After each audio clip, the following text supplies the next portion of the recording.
반응공학 수업을 시작하도록 하겠습니다. 첫 번째 시간이고, 반응공학에 대한 내용을 본격적으로 시작하기 전에, 그, 반응공학에서 어떠한 내용을, 수업할 건지, 강의할 건지와 여러분들이 어떠한 내용을 학습할 건지에 대해서 좀 얘기를 할게요. 여기 첫 번째 슬라이드 나오는 이분, 소크라테스, 다 아시죠? 그래서 소크라테스가 말하기를 지식을 대하는 첫 번째 스텝이 우리가 잘 모르는 것을 아는 것이다. 내가 무엇을 모르는 건 알고 있어야 그 지식을 제대로 학습할 수 있다는 얘기예요. 자, 반응공학 이 클래스에서는 여러분들이 화학 반응공학이라 그러니까 유기화학 같은 화학 반응에 대한 거를 배우나 보다 이렇게 생각할 수 있는데 항상 뒤에 있는 단어가 더 중요합니다. 유기화학은 화학이죠. 물리기화학도 어쨌든 화학이에요.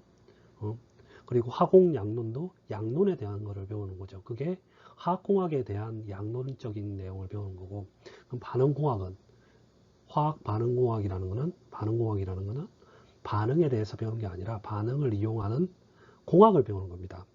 그래서 주로 어떤 내용을 얘기를 할 거냐면 이 화학 반응공학에서는 화학 반응에 대한 내용, 키네틱스에 대한 내용도 배우지만 주로 반응기에 대해서 배웁니다. 반응기. 여기 있는 것처럼 해분식 반응기, 그리고 해분식 반응기인데 믹싱을 할 수 있는, 스터링을 할 수 있는 스터링 파트가 있는 부분. 이거 같은 경우는 여러분들이 그냥 압력밥솥이라고 생각하면 돼요. 밥을 할 때 쌀하고 물하고 넣고 그냥 기다리죠. 그리고 시간이 지나면 밥이 돼 있죠. 그냥 결론적으로 쌀과 물이라는 반응물을 넣고, 혹은 쌀이라는 반응물에 물에 솔벤트라는 거를 넣고, 물을 솔벤트라 그러면 얘를 어떠한 30분, 1시간이면 1시간 동안 기다리다 보면 밥이라는 생성물이 생성되는 이런 해분식 반응기라고 생각할 수가 있어요. 또 다른 중요한 컨셉이 이 CSTR, Continuous Sterile Tank Reactor라는 건데, 모양은 여기 조금 전에 해분식 반응기랑 비슷합니다. 비슷해. 근데 여기는 인풋과 아웃풋이 있어요. 인풋과 아웃풋이 있습니다. 실제로 화학 산업에서 이런 CSTR 시스템을 이렇게 써요. 여러분들이 아마 대학을 졸업하고 나서 화학공학 엔지니어가 되면 실제 플랜트나 혹은 실제 현장에서 일하면 이런 반응기를 이렇게 여기 있는 선생님들처럼 오퍼레이션을 하게 됩니다. 반응기가 자기 사람보다 크고 막 그럴 때도 되게 많아요.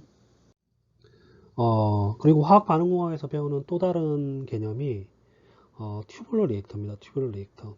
튜블러 리액터의 예시가 여기 나와 있는 것처럼 엑선 모바일 튜블러 프로세스라는 건데, 여기 보면 어떻게 생겼죠? 관형 반응기지. 튜브니까 파이프 형식에 이렇게 와 있죠. 파이프 형식으로 이렇게 나타나 있죠. 그래서 파이프 형식의 반응기고, 실제 이 반응기는 사솔이라는 케미컬 회사의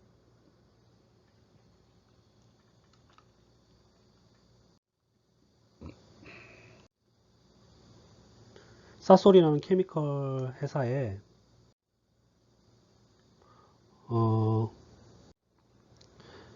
LDP, Low Density 폴리에틸렌 플라스틱을 만드는 플랜트입니다.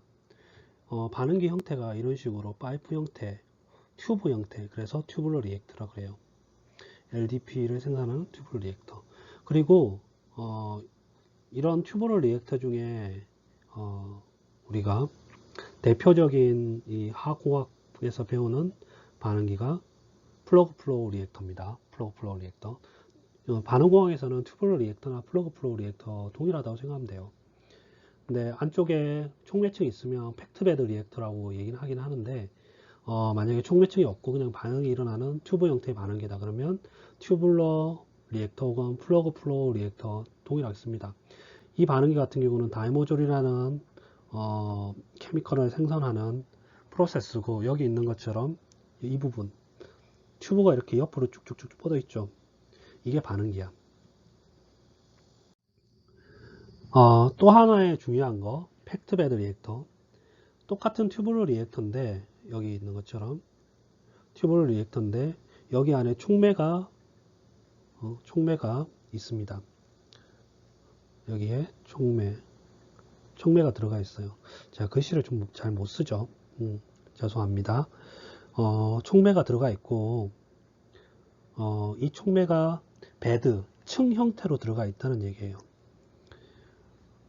아시겠죠? 그래서 피셔 트롭십 합성 반응 플랜트고, 이거는 베드가, 촉매층의 베드가 이렇게 패킹되어 있는 형태입니다.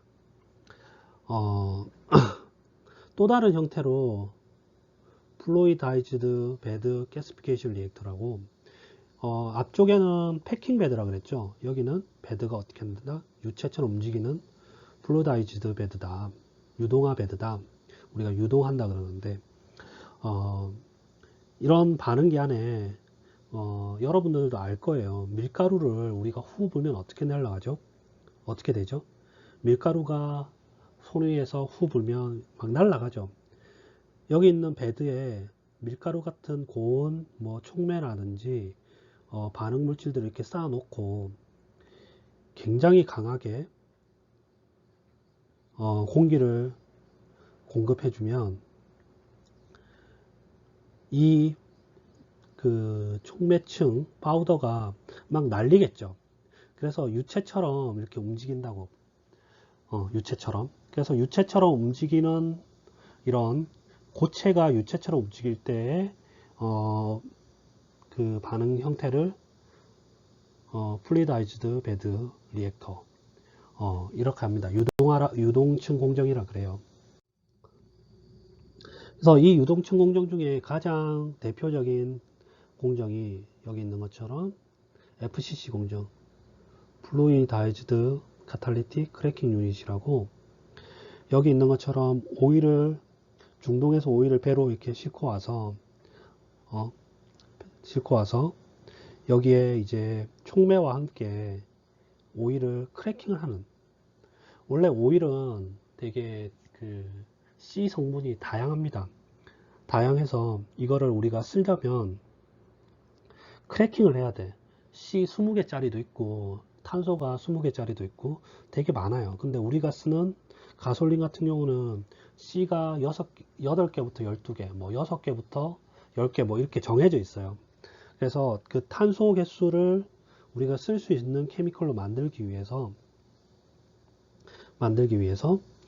이렇게 카탈리틱 크래킹, 촉매 개질 혹은 크래킹이라는 깬다는 얘기야. 그래서 이 카탈리틱 크래킹 반응을 쓰는데 이거를 이제 유동화 공정, 조금 전에 얘기했던 유동화 공정을 써요. 그래서 여기서 나온 애들이 어떻게 되느냐, 이렇게 분리가 되는 거지. 가솔린, 라이트 가스 오일, 헤비 가스 오일 이런 식으로. 혹시 기회가 되면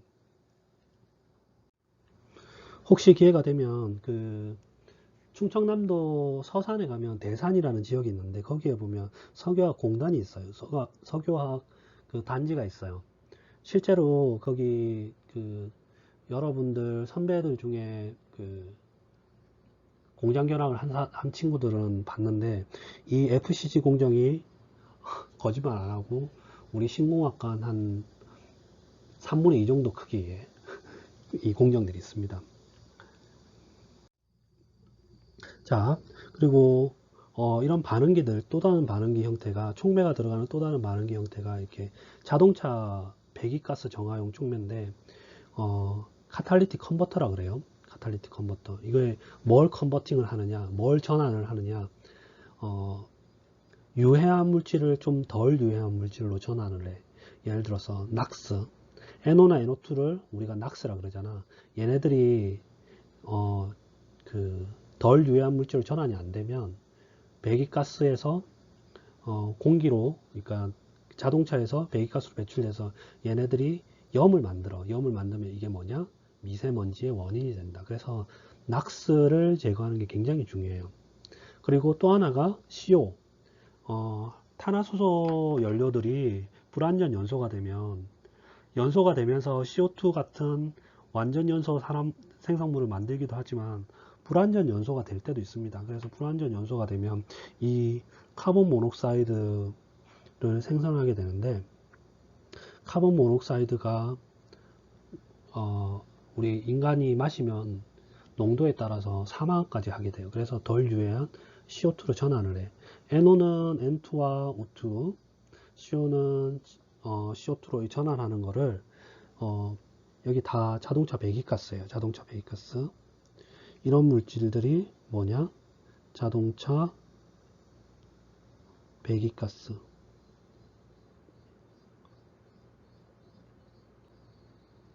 자동차 배기가스에서 배출되는 물질들인데, 이런 것들.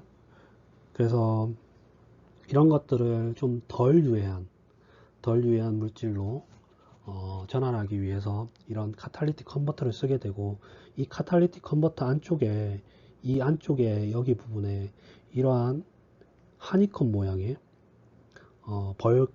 벌집 형태의 촉매가 들어가 있습니다. 그래서 실제로 이렇게 돼 있고, 엔진으로부터 나온 배기가스가 이렇게 바깥쪽에서 이걸 통과해 가지고 이렇게 나가요.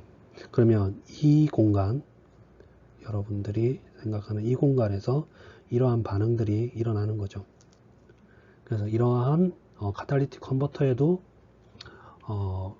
반응공정, 반응공학 기술이 쓰인다, 이런 걸 알고 있으면 되고, 또 다른 예시로 마이크로 리액터나 레보노칩, 이거 같은 경우는 뭐 의학 쪽에서 많이 써요.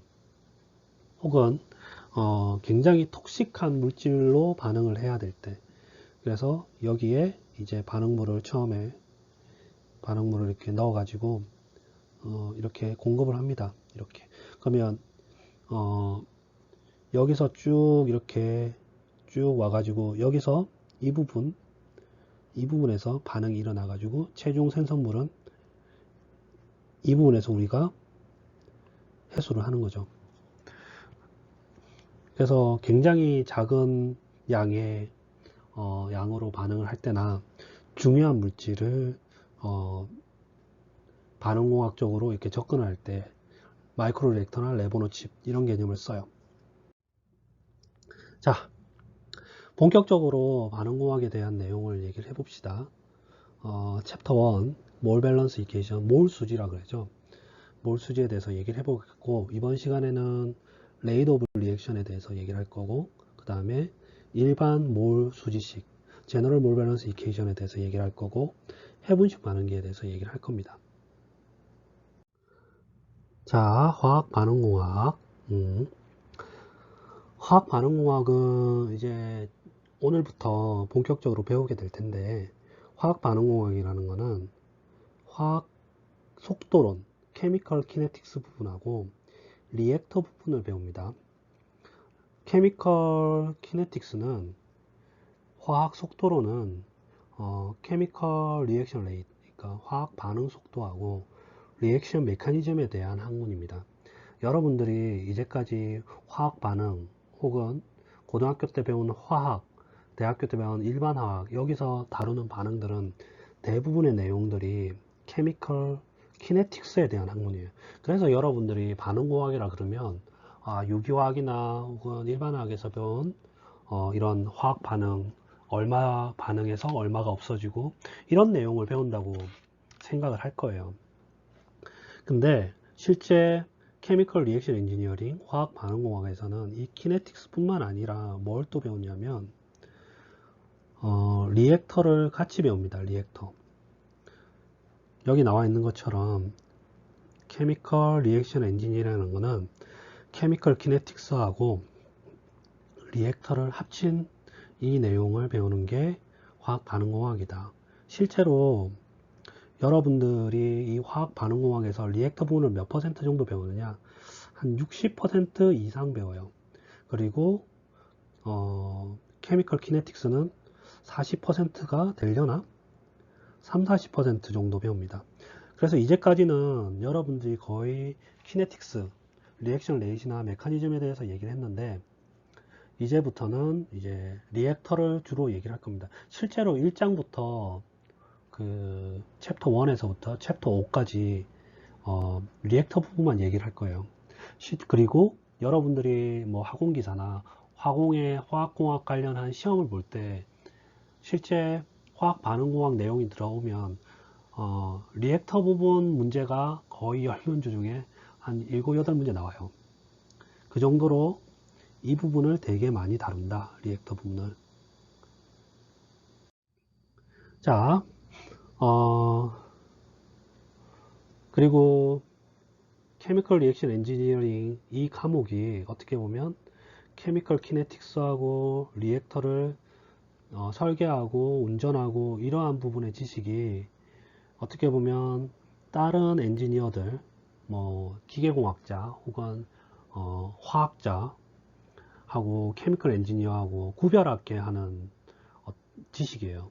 실제로 여러분들이 기계공학 출신 공학도보다 역학 솔직히 말해서 잘 못하죠. 좀 딸립니다. 정역학, 동역학 뭐 거기에 역학만 막 한 5개씩 배우잖아. 우리는 근데 유체역학 뭐 이 정도만 배우죠.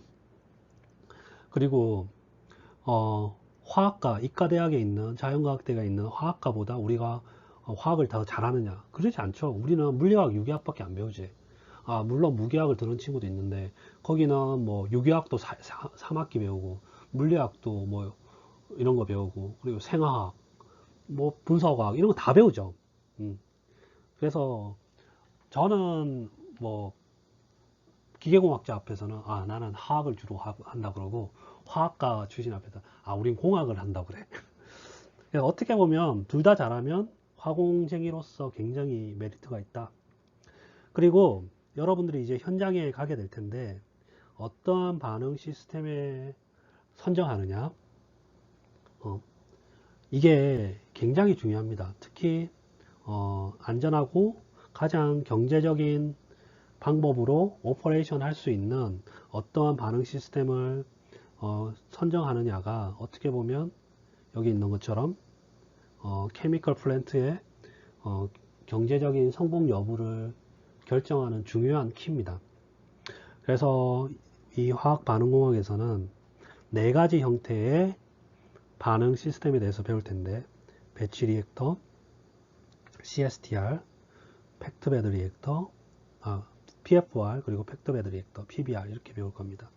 배치 리액터는 말 그대로 조금 전에 얘기했듯이 그냥 해분식 반응기고 밥솥이라고 전기밥솥이라고 생각하면 돼요. 압력밥솥. 그리고 CSTR은 이런 탱크형 반응기에 입력과 인풋과 아웃풋이 있는 거. PFR 반응기는 뭐라 그랬지? 우리가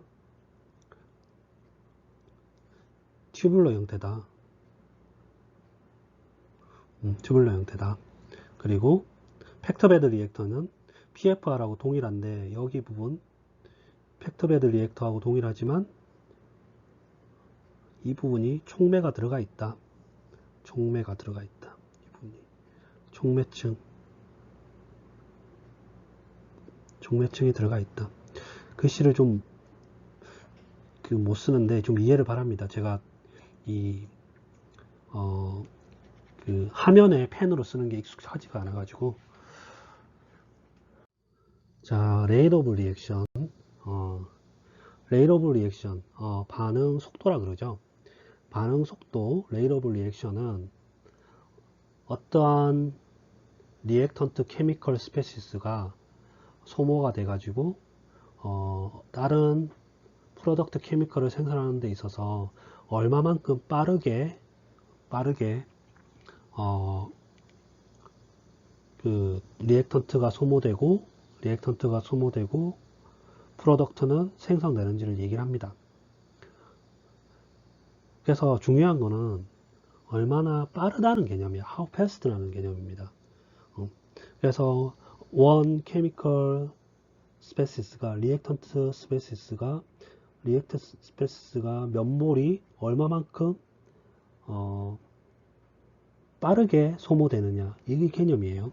그러면 우리가 이 리액턴트들이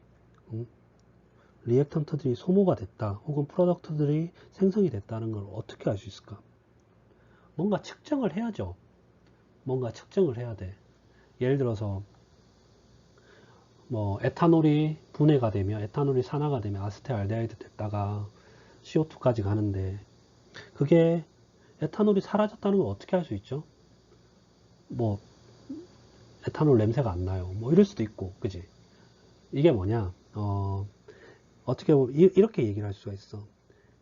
에탄올의 케미컬 아이덴티티, 그러니까 케미컬 스페시스의 아이덴티티가 사라졌다고 얘기를 할 수가 있어.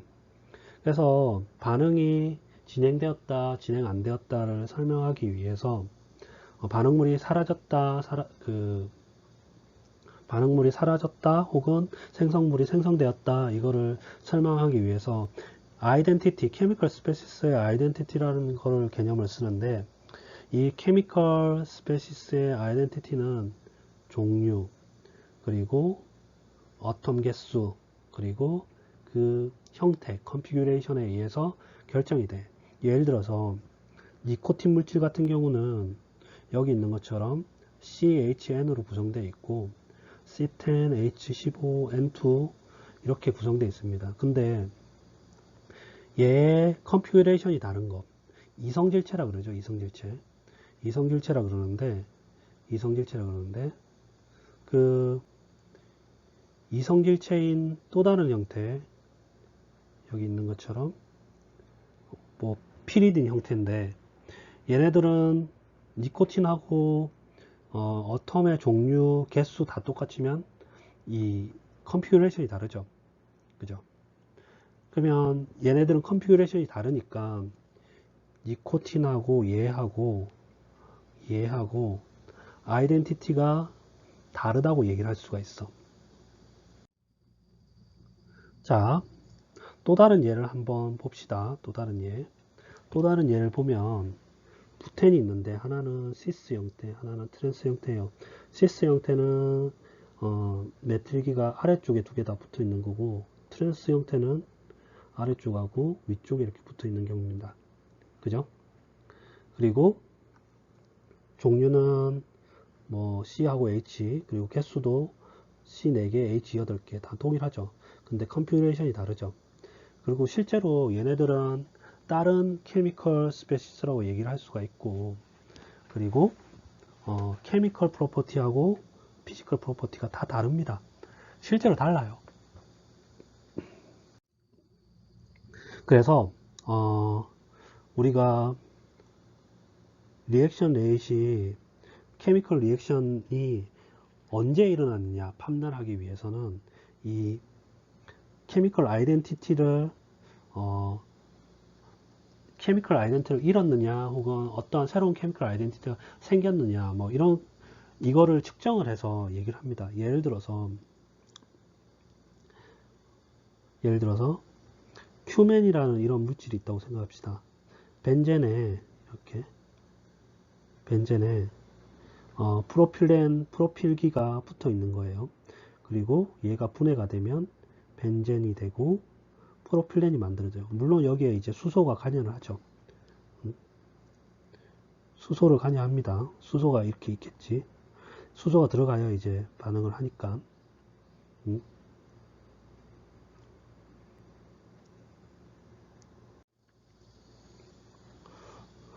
그래서 우리가 반응이 언제 일어났냐 이렇게 얘기하는 거는, 언제 일어났느냐 어떻게 판단하냐면, 우선 측정할 수 있는 개수의 몰레큘들, 그게 반응에 참여하는 반응물들일 수도 있고, 혹은 반응에 의해서 생성물일 수도 있는데, 측정할 수 있는 몰레큘 수가 얼마만큼 케미컬 아이덴티티를 잃어버렸냐, 혹은 새로운 케미컬 아이덴티티를 가지는 케미컬 스페시스가 측정할 수 있을 만큼의 생성됐느냐, 이렇게 얘기를 해요. 그래서 반응물 기준으로만 얘기해 봅시다. 반응물 기준으로만 얘기하면 큐멘 같은 경우는 여기서 나와 있는 것처럼 큐멘 같은 경우는 얘가 처음에 100g 몰이 있었다고 생각을 합시다. 100g 몰. 100g 몰. 글씨가 잘 안 쓰지네요. 잠깐만. 얘가 노란색이 될까? 100g 몰이 있었는데 우리가 측정할 수 있는 한계가 뭐 0.1g 몰까지라고 그러자. 한계가. 근데 반응을 다 했더니 어느 순간 0.1g 몰도 측정이 안 돼. 그러면 100g 몰이 다 없어졌다고 우리가 판단할 수 있죠. 그죠? 그래서 측정할 수 있는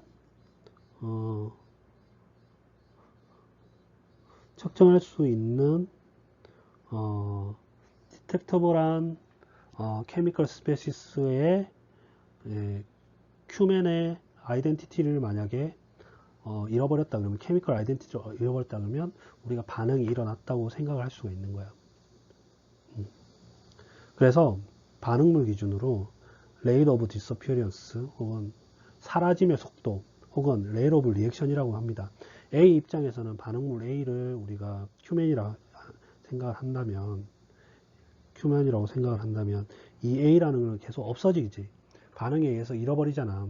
그래서 rate of reaction이라는 거는, rate of disappearance라는 거는 단위 볼륨당, 단위 시간당 케미컬 스페시스를 잃어버린 A의 몰레큘이 몇 몰이 되느냐. 제일 중요한 거는 여기 나와 있는 거 파란색, 단위 볼륨당, 단위 시간당 없어지는 A의 몰수, 이게 제일 중요합니다. 그리고 케미컬 아이덴티티를 잃어버리는 방법은 세 가지가 있어요. 디컴포지션, 분해, 컨비네이션, 그리고 아이소머라이제이션, 이성질해. 결합, 분해, 그 다음에 이성질화. 디컴포지션, 컨비네이션, 아이소머라이제이션, 이런 식으로. 그래서 큐멘 입장에서는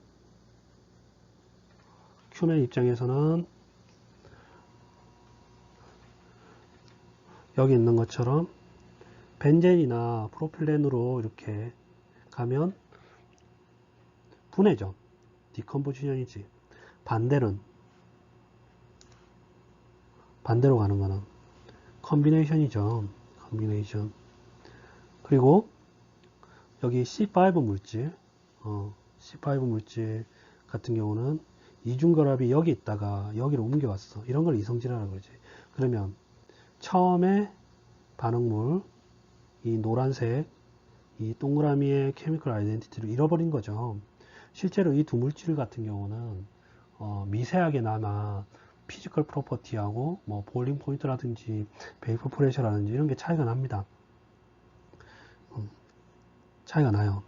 이 노란색하고 연두색이. 그리고 아이소머라이제이션 같은 경우는 여기 있는 것처럼 대표적인 게 자일렌의 아이소머라이제이션이야. 그래서 여기 벤젠에 CH3가 두 개 붙은 거, 이런 걸 자일렌이라고 그러죠. 그래서 얘가 파라, 얘가 메타, 그리고 얘가 오소, 그죠? 이런 것들.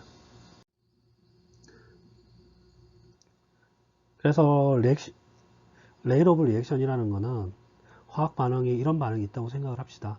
A하고 B하고 반응을 해서 C하고 D를 만드는 반응인데, 양론 개수는 스몰 a, 스몰 b, 스몰 c, 스몰 d라고 합시다.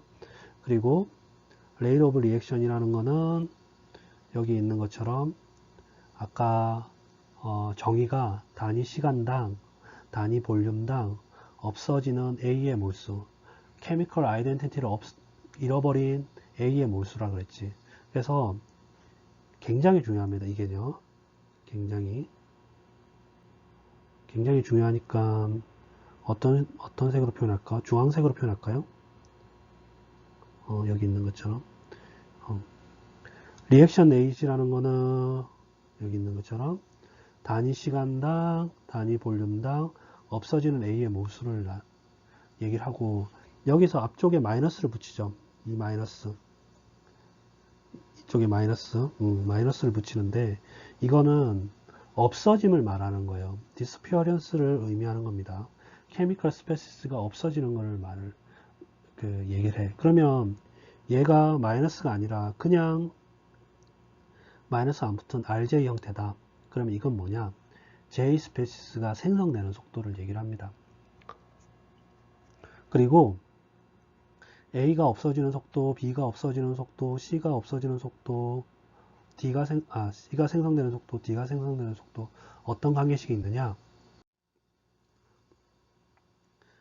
각 스페시스의 리액션 레이시 이런 관계식이 있습니다. 그러면 마이너스 RA라는 건 뭐라 그랬죠? 여기 있는 것처럼 여기 있는 것처럼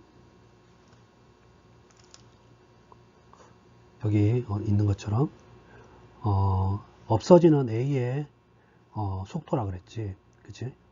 그러면 마이너스 RB라는 거는 동일하게 없어지는 B의 속도라 그랬죠.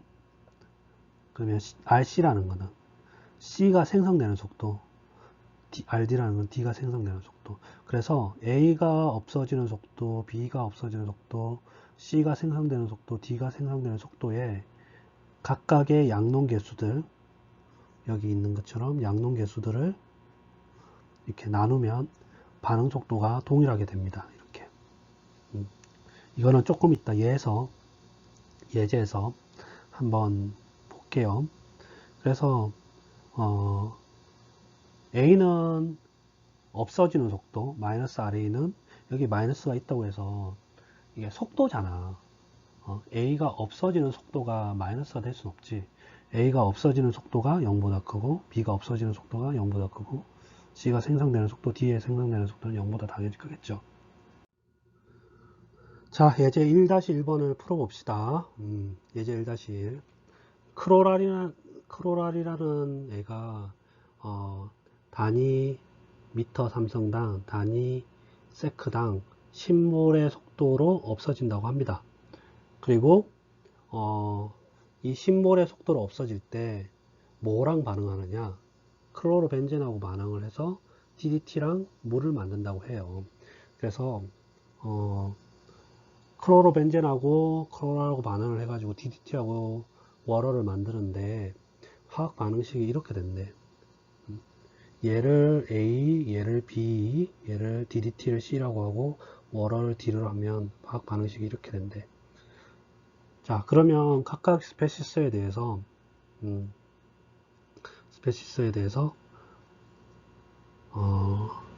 생성되는 속도하고 없어지는 속도를 혹은 제너레이션 되는 속도를 각각 A, B, C, D에 대해서 다 작성하라고 그랬습니다. 자, 여기 보면 알겠지만 A가 1몰 반응할 때 B는 몇 몰 반응하죠? 2몰 반응하죠? 2몰. 그죠? 그러면 A가 10몰 반응하면 B는 같은 동일한 공간, 동일한 시간에서 20몰을 반응을 하겠죠. 왜냐하면 여기 양놈계수가 2니까. 그죠? 그러면 C하고 D는 10몰씩 생성되겠지. 그래서 A가 없어지는 속도라는 거는 이렇게 쓸 수 있어. 단위 미터 삼성당, 단위 세커당 10몰이 없어지는, 10몰 이렇게 쓸 수 있죠. 그래서 A가 없어지는 속도는 마이너스 RA 해가지고 10몰 퍼 미터 삼승 세크 이렇게 쓸 수 있습니다. 그러면 생성되는 속도는 여기 마이너스를 없애면 되겠지. 그래서 여기 다 마이너스 하면 실제 생성되는 속도는 마이너스 10몰 퍼 미터 삼승 S. 그래서 여기에 리액션 A 마이너스 RA에 붙어 있는 마이너스 값은 실제로 화학 반응의 방향성을 얘기하는 거예요. 자, 조금 전에 얘기했듯이 A가 10몰 반응하면 B는 어떻게 되죠? 20몰 반응하겠지. 그래서 B가 없어지는 속도는 마이너스 RB라는 거는 20몰 퍼 미터 삼승 세커가 되고 C하고 D는 생성되지. A하고 B하고 반응을 해서 C하고 D하고 생성되니까 생성되는 속도 RC라는 거는 10몰 per 미터 삼성 세크. 여기 RD예요. 미안합니다. 여기 오탑. RD야, RD. RD의 오탑. D가 생성되는 속도는 10몰 per 미터 삼성 세크. 그럼 봐봐. 조금 전에 우리가 뭘 배웠지? 양론계수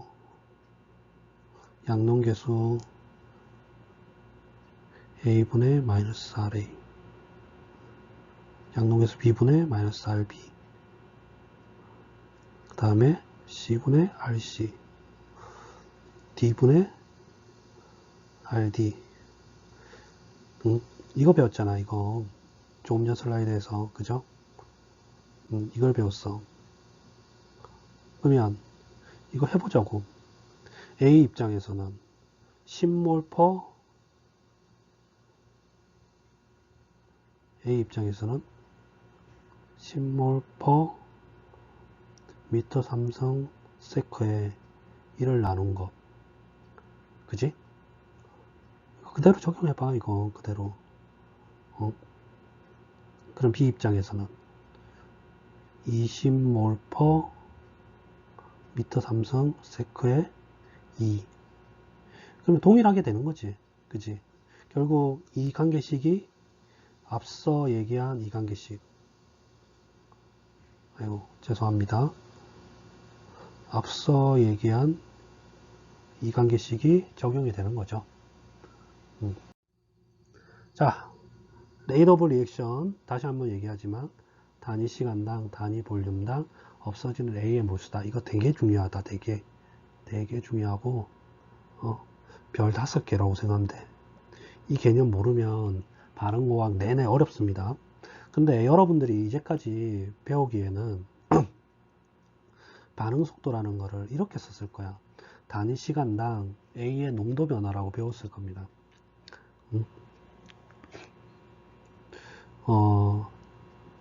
일반적으로 여러분들이 이제 대학 지금 이 수업을 듣기 전까지는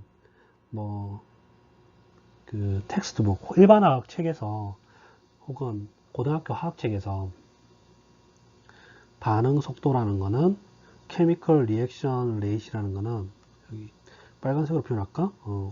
chemical reaction rate이라는 거는 농도 텀으로 써가지고 이렇게 단위 시간 변화에 따른 농도 변화 이렇게 썼어. 시간 변화에 따른 A의 농도 변화 이렇게 썼는데 이게 엄격하게 말하면 틀렸습니다.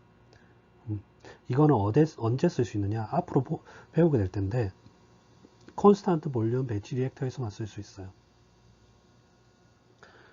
실제로 이 리액션 레이트 이렇게 시간 변화에 따른 농도 변화를 나타내는 이 반응 속도는 실제로 Continuous Flow Reactor 연속식 흐름 반응기에 적용할 수는 없어요. 물론 스테디 스테이트 조건에서 운전될 때 실제적으로 그러니까 그 미리 얘기하면 반응공학에서 배우는 여러분들 조건은 다 스테디 스테이트 조건입니다. 몇 가지 경우만 빼고 다 스테디 스테이트 조건이에요.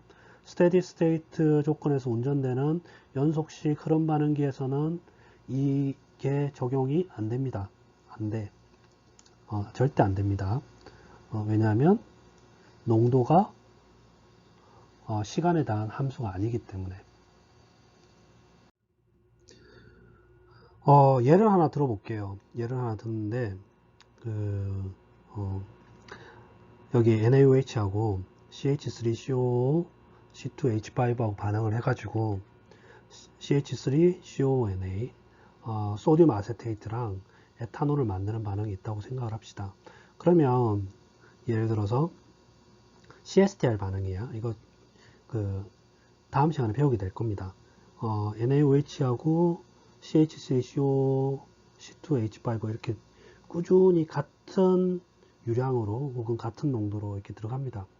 그러면 여기서 믹싱을 해줘 가지고 아웃풋이 이렇게 나올 텐데 그러면 생성물인 알코올하고, 여기 알코올하고, CH3CONA 하고, 그리고 반응하지 않고 남은 애들 NaOH하고 CH3CO, C2H5 이렇게 나오겠죠. 그러면 얘가 예를 들어서 NaOH가 100g, 예를 들어서 100g 몰 이렇게 쓸까? 100g, 죄송합니다. 100g 몰 per hour로 들어가고, 얘도 100g 몰 per hour로 들어가는데 반만 반응한다고 생각해보자. 그러면 어떻게 되지? 얘는 50g 몰 per hour로 나올 거고, 얘도 50g 몰 per hour로 나올 거고, 그리고 얘네들도 50g 몰 per hour로 제가 글씨를 너무 못 쓰네요. per hour로 각각 나오겠죠.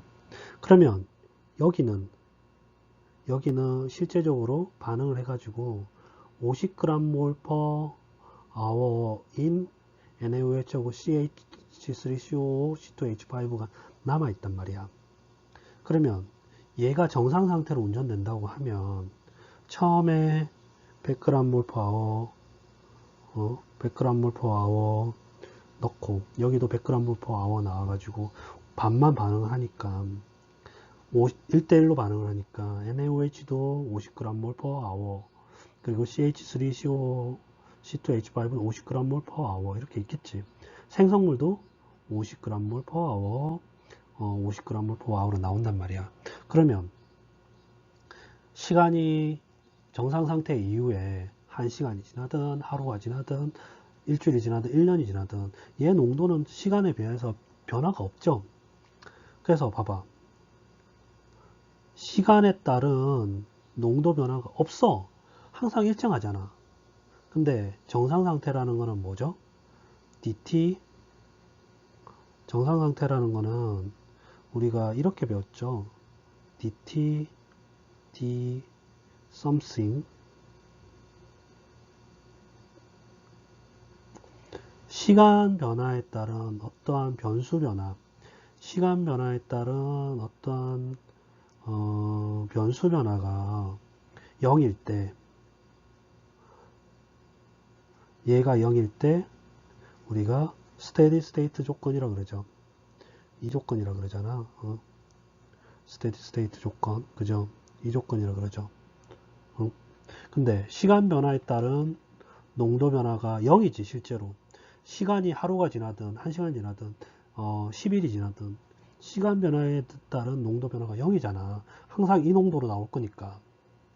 그 말은 조금 전에 배웠던 것처럼 우리가 만약에 리액션 레이트를 시간 변화에 따른 농도 변화로 표현한다 그러면 이게 0이 돼버리지. 그지?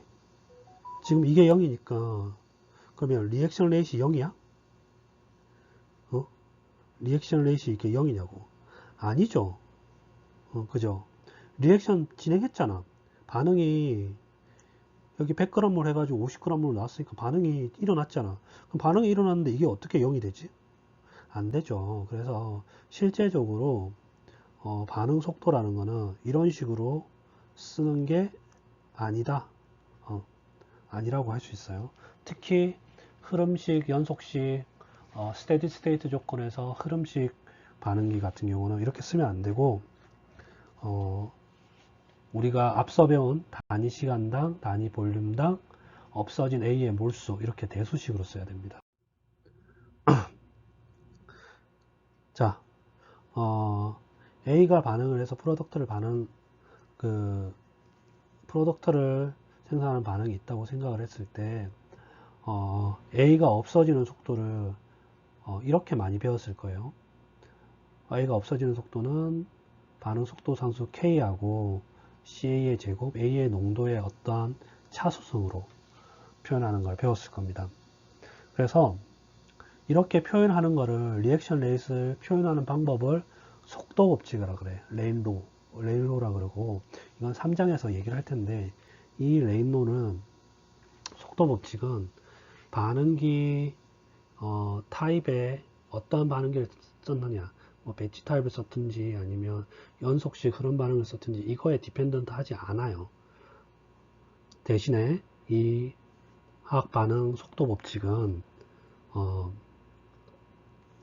리액팅 머티리얼의 프로퍼티 혹은 리액션 컨디션의 조건, 리액션 컨디션에 의해서 그 좌지우지가 되는 이런 다시 말하면 속도 법칙은 그 리액팅 머티리얼의 프로퍼티하고 리액션 컨디션의 영향을 받아요. 예를 들어서 어떤 거에 영향을 받느냐, 농도, 당연히 농도 텀이 있으니까 농도 맞겠죠. 온도, 온도 텀, 압력이 기체 반응에서는 농도와 관련이 있거든. 그리고 카탈리스트 촉매가 있느냐 없느냐. 그래서 속도 법칙은 그 리액션이 일어나는 시스템 내에 어떤 포인트에서 프로퍼티하고 리액션 컨디션에 의해서 영향을 받는다. 그리고 만약에 그 믹싱이 퍼펙트하게 안 되거나 유니폼한 조건이 아니라 그러면 이 속도 법칙 혹은 리액션 레이트는 그 각각 포인트마다 약간 달라질 수가 있습니다. 가장 중요한 거는 이 속도 법칙 혹은 리액션 레이트 이퀘이션 속도식은 대수식으로 사용합니다. 어떤 형태로? 대수식으로 사용하는데 거기에는 보통 속도 상수 K하고 농도를 포함하게끔 이렇게 대수식을 씁니다. 이걸 3장이나 4장에서 배울 겁니다.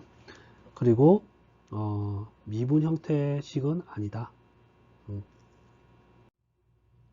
자, 제너럴 몰 밸런스 이퀘이션에 대해서 얘기해 볼게요. 여러분들이 화학 양론을 다 배웠기 때문에 이 부분 되게 쉽게 이해할 수 있습니다. 우리가 반응 시스템이 이렇게 있다고 생각합시다.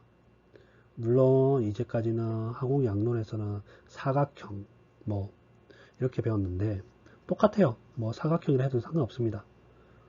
사각형. 네, 화학 양론에서는 우리가 물질 수지를 나타낼 때 질량으로 나타냈다 그러면 화학 반응공학에서는 반응을 다뤄야 되기 때문에 반응은 몰 수비로 일어나죠. 그래서 몰 몰을 써서 몰 개념을 써서 사용을 합니다. 그래서 몰 밸런스 이퀘이션이라 그러는 거야. 화학 양론에서는 우리가 뭐라 그랬지?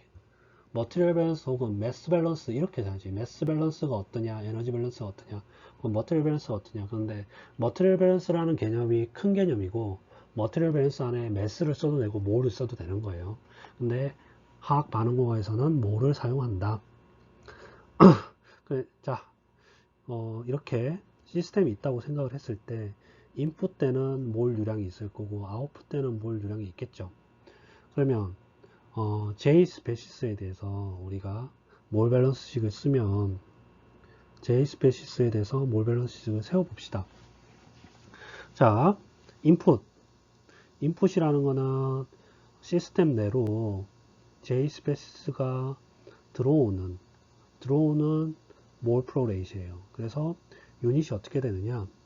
디멘전이 이렇게 됩니다. 몰 퍼 타임. 너무 진한가요? 지어서 다시 합시다. 몰 퍼 타임. 그리고 처음에 입구 쪽에 몰 프로 레이트를 표현할 때는 FJO, JCPS의 처음의 값, FJO, 제로를 붙이면 다 우리가 알고 있는 초기 값, 혹은 알 수 있는 값이라고 생각하면 돼. 그리고 나오는 거니까 빼기, 아웃풋, 여기 나오는 FJ. 그래서 시스템 바깥으로 나오는 J의 몰 플로우 레이트. 그래서 유닛은 몰 퍼 타임 이렇게 됩니다. 그리고 여기서 생성될 수도 있겠죠. 이 시스템 내에서 생성되는 속도를 GJ라고 하는 거예요. 제너레이션 된다고 해서 GJ라고 합니다. J가 제너레이션 되는 속도, J가 화학 반응에 의해서 시스템 내에서 제너레이션 되는 거, 생성되는 속도를 이렇게 몰 퍼 타임이라고 씁니다. 그러면 인풋 마이너스 아웃풋 플러스 제너레이션 하면 이게 뭐다? 어큐뮬레이션이지. 양분 시간에 많이 배웠죠. 그래서 J 스페시스가 시스템 내에서 어떤 타임 인터벌 동안 어큐뮬레이션 되는 거, 그거를 이제 레이스로 나타내면 레이트 오브 어큐뮬레이션 오브 J 스페시스 이렇게 되죠. 그래서 DTDNJ라 쓰고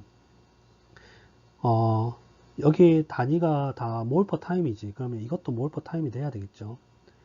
얘도 이렇게 몰 퍼 타임이 된다는 얘기는 여기 NJ는 몰의 개념에 있는 거고, 그죠? T는 타임의 디멘전을 가지겠죠. 그래서 DTDNJ가 몰 퍼 타임. 여기 나오네요. 여기 NJ라는 거는 어떠한 타임 t에서 J스페이스의 그냥 몰수예요. 플로우 레이시 아닙니다.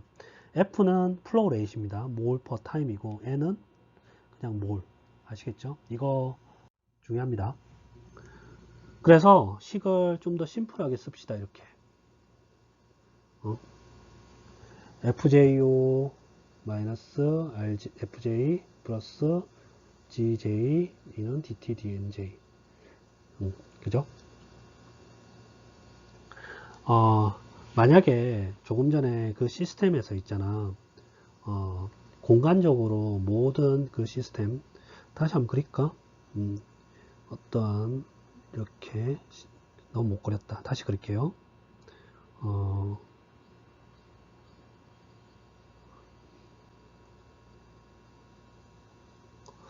그리고 들어가는 게 FJ 오고 나오는 게 FJ 그리고 여기에 생성되는 게 GJ라고 했을 때 이 공간 안에서 이 시스템 바운드리 공간 안에서 굉장히 유니폼하다 그러면 이 GJ라는 것은 어떻게 표현할 수 있냐면 이렇게 표현할 수가 있어. GJ가 아까 뭐라 그랬지? 여기 있는 것처럼 몰 퍼 타임이라 그랬지. 그리고 J가 생성되는 속도 RJ를 단위 시간당, 단위 볼륨당 몰이라 그랬으니까 여기에 이 반응기 부피 이 반응기의 볼륨을 V라고 하면 여기에 볼륨을 곱하면 뭐가 돼? 이거 없어져 가지고 타임 퍼 몰이 되지. 타임분의 몰. 결국 이 제너레이션 텀을 RJV라고 쓸 수가 있어요. 그래서 이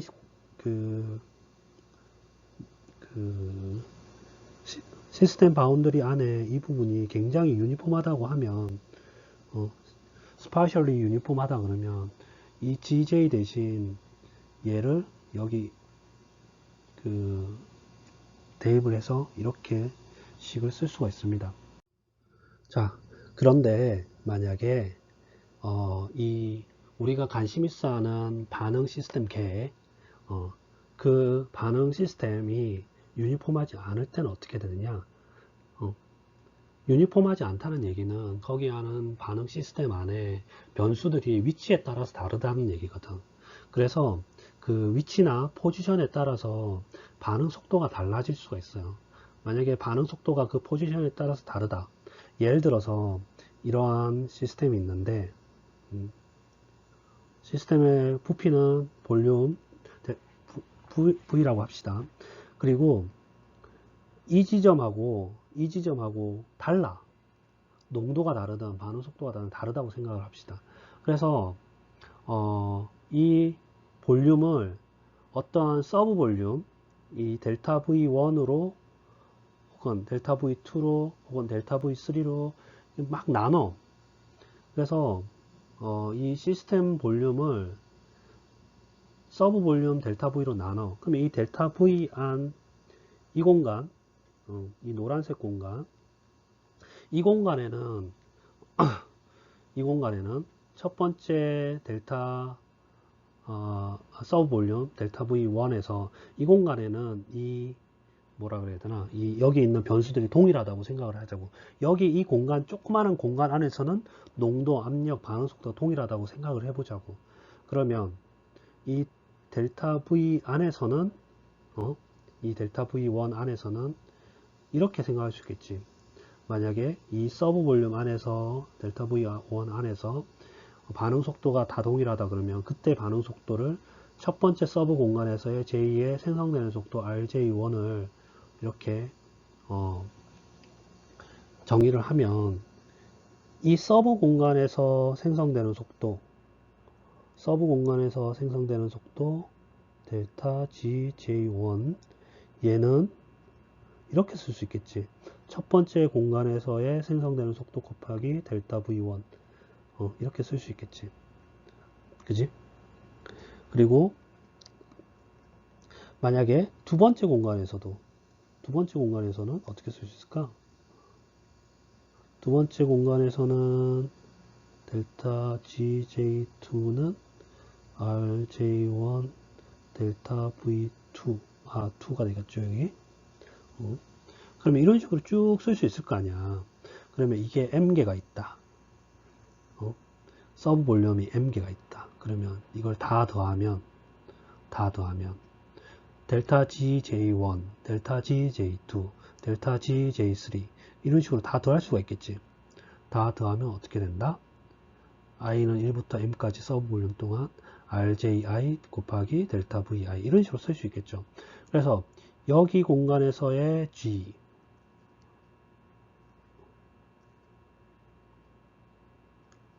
델타 gj2, 그러면 여기 델타 gj 뭐 이런 식으로 계속 있겠죠. 그래서 이걸 다 더한 게 뭐다? 얘다, 얘.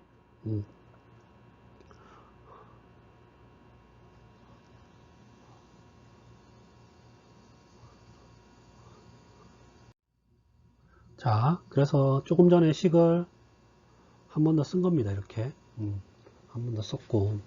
만약에 m이 무한대로 보낸다는 얘기는 뭐야?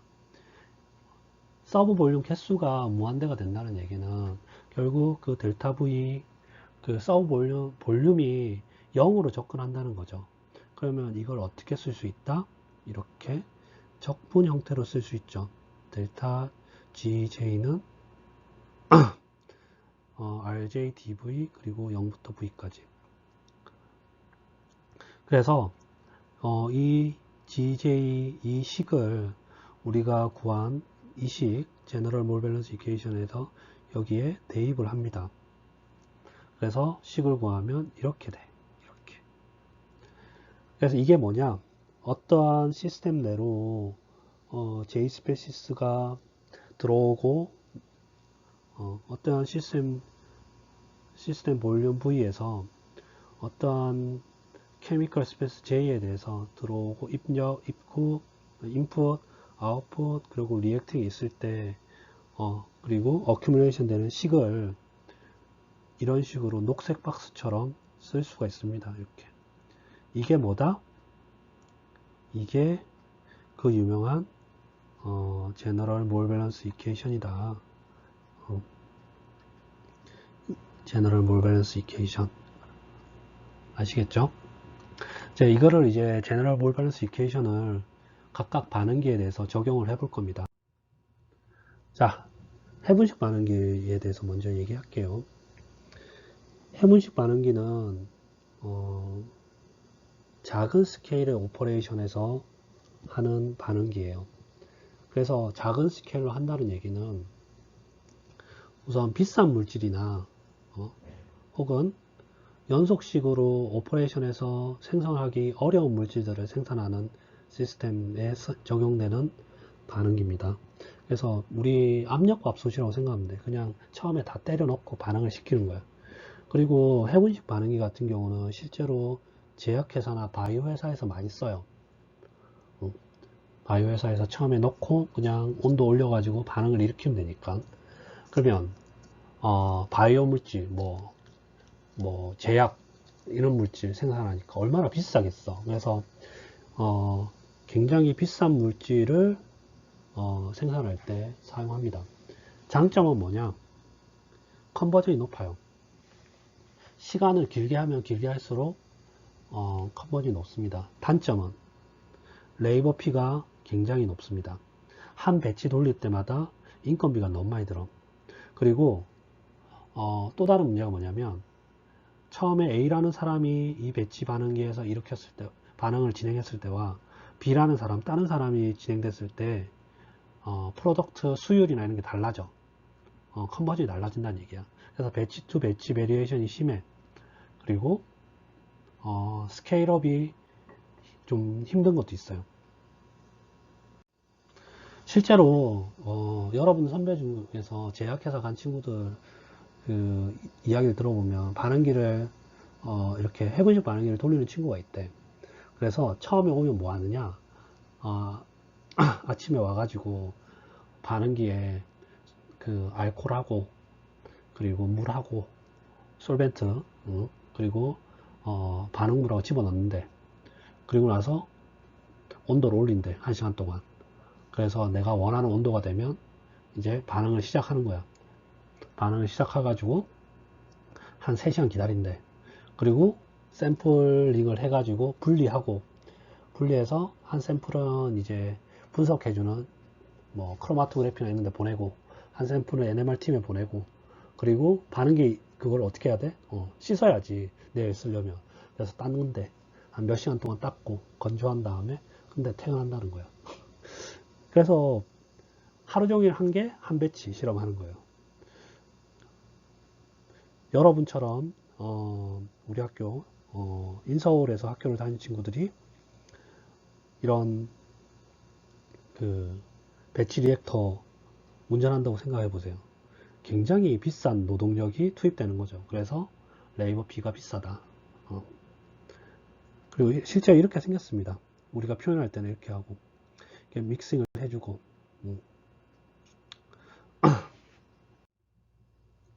자, 배치 리액터 시스템에 조금 전에 배웠던 이런 제너럴 몰 밸런스 이퀘이션에 적용을 해봅시다. 제너럴 몰 밸런스 이퀘이션을 우리가 이제 그 배치 리액터 시스템에 맞춰서 적용을 해보려고 그래. 그래서 배치 리액터 시스템에서는 여기 있는 것처럼 인풋, 아웃풋, 인플로우, 아웃플로우 없죠. 그냥 처음에 넣어놓고 그냥 기다린다고 그랬잖아. 그래서 리액턴트에 인플로우, 아웃플로우가 없습니다. 그 말은 인플로우, 인풋 없고, 그 말은 인풋 없고 아웃풋 없다는 얘기야. 그러면 어떻게 돼? 식이? 빨간색으로 하니까 좀 그런가? 검은색으로 할게요. 그러면 얘가 없고 얘가 없다는 얘기야. 그래서 식이 어떻게 된다? 이렇게만 남는다는 얘기죠. 이렇게만 남아요. 그리고 퍼펙트 믹싱을 해. 퍼펙트 믹싱을 한다는 얘기는 뭐냐면 우리가 처음에 퍼펙트 믹싱을 한다는 얘기는 여러분들이 커피집에서 라떼를 시켰어. 아이스 라떼. 그러면 아이스 라떼를 시키면 보통의 경우는 얼음에다가 커피를 따라주고 라떼를 거품을 좀 내가지고 따라주죠. 그러면 여러분들이 빨대를 꽂고 바로 마시나? 아니지. 빨대로 막 커피를 막 지어주지. 왜? 그냥 마시면 아래쪽에 있는 커피가 확 마셨을 때 쓰니까. 근데 빨대로 막 믹싱을 해주잖아. 왜 믹싱을 해줘? 잘 섞여가지고 그 라떼 맛이 나게 위해서 아이스 라떼 맛이 나게 하기 위해서 믹싱을 해주는 거죠. 그래서 여기 있는 것처럼 믹싱을 해준다는 얘기는 이게 임펠러로 믹싱을 막 해주면 여기 있는 커피로 따지면 여기 있는 맛이나 여기 있는 맛이나 여기 있는 맛이나 여기 있는 맛이나 동일하다는 얘기지. 그러면 리액션 믹스처에서는 여기나 여기나 여기나 여기나 농도, 온도, 압력 이게 동일하다는 얘기고 반응 속도도 얘도 동일하다는 얘기야. 동일하다는 얘기는 반응 속도 얘도 동일하다는 얘기는 얘가 상수처럼 거동한다는 얘기지. 상수. 상수면 어떻게 돼? 얘가 그 적분 기호 앞쪽으로 나올 수가 있죠. 그래서 퍼펙트 믹싱을 한다. 그러면 얘가 동일하다. 얘가 상수다. 그러면 앞쪽으로 나와서 식이 이렇게 돼요. 이게 뭐냐? 이제 배치 리액터에서의 몰 밸런스 이퀘이션이에요. 임펠러가 있다는 얘기는 퍼펙트 믹싱을 해준다는 얘기야. 자, A에서 B로 전환되는 아이소머라이제이션 반응을 생각해 봅시다. 그래서 이거를 배치 리액터에서 운전한다고 생각을 해 봅시다. 배치 리액터에 대해서 몰 밸런스 이퀘이션, 인풋, 아웃풋 없다. 가정이 아까 얘기했듯이 중요한 거 가정 인풋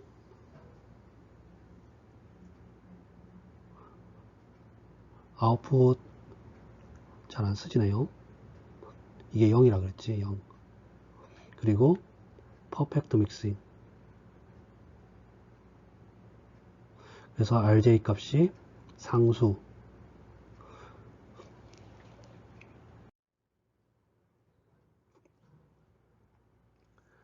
자, 그래서 이런 가정이 있고 이거 중요합니다. 이런 가정이 있고 이랬을 때 몰 밸런스 이퀘이션이 이렇게 적용이 된다 그랬죠. 그죠? 그러면 이 말은 뭐냐? 처음에 우리가 반응 초기에 반응 시간이 0일 때 NaO만큼 NaO만큼